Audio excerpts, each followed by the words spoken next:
All of us are products of our environment. What we eat, what we drink, the air we breathe. All of it shows up inside us. And doctors don't like what they're finding in adults and especially in kids. He's 18 months old. He's been on the planet for 18 months, and he's loaded with a chemical I'd never even heard of. Discovering the chemicals inside you and me. I think we have about a gallon so far. Excellent. Yeah. When we come back.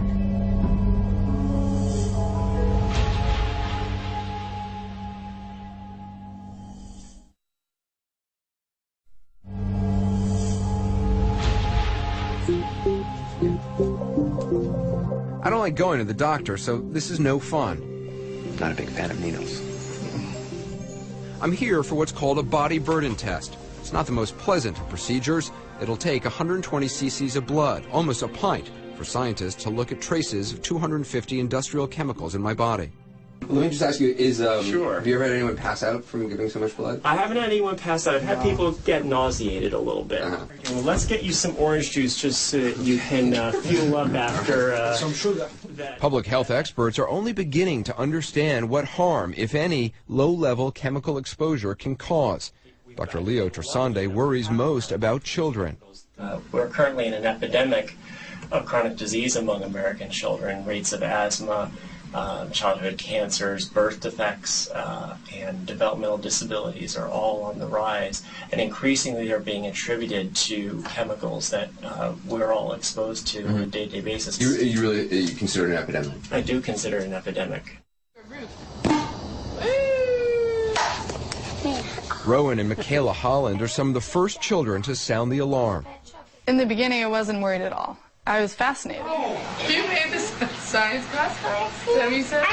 3 years ago, when this video was taken, the entire Holland family decided to get body burden testing for a story in the Oakland Tribune. Their son Rowan was just 18 months old. At the time, he was the youngest child in America to ever be tested for chemical exposure. Michaela was just 5 years old. I thought that would be really interesting to see, you know, if mom and dad are high in something, would the kids be high in it too?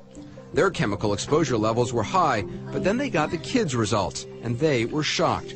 Rowan and Michaela's levels of chemical exposure were 2, 3, and 4 times that of their parents. For phthalates, also called plasticizers, found in plastic bottles, personal care products, and medical devices. For PCBs, they were used in electrical insulators in refrigerators and microwave ovens and banned in the late 1970s. But one number stood out, Rowan's level of PBDEs, a class of flame retardants found in everything from foam cushions to rugs to mattresses to casings of electronics. They were nearly 7 times the levels of his mom and dad. He has 2 to 3, or at the time of testing, had 2 to 3 times the level of flame retardant in his body that's been found to cause thyroid dysfunction in lab rats. PBDEs are neurotoxins. They throw off normal brain function in lab animals. So could they be doing the same to children or adults? The answer is we don't know.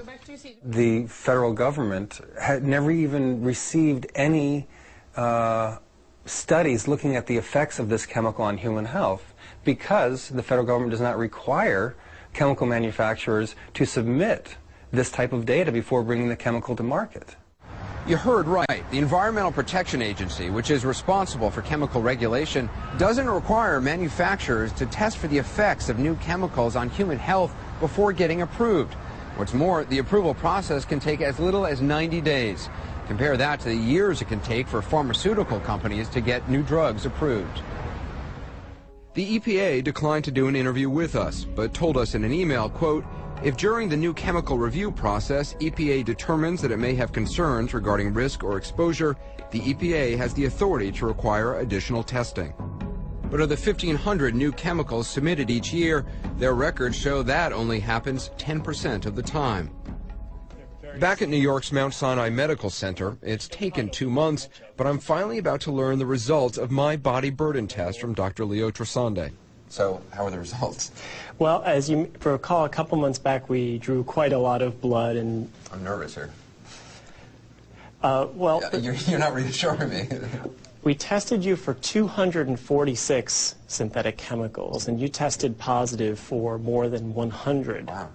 Even a chemical way back to the 1970s, DDT, which we detected in your body. So I have DDT in my body. You have DDT in your body. PCBs, another chemical that was banned in the 1970s. I got it. You've got it as well. Doctors think I probably got the DDT from a trip to Africa. Some countries there still use it to kill mosquitoes. As far as the PCBs, it has something to do with where I grew up, New York City. Growing up on the street, eating fish, those fish probably came from the Hudson River. Right. Back in the 1970s, there was a major dump of PCBs into the Hudson River. The PCBs were eaten up by fish. Which were then, of course, eaten by me.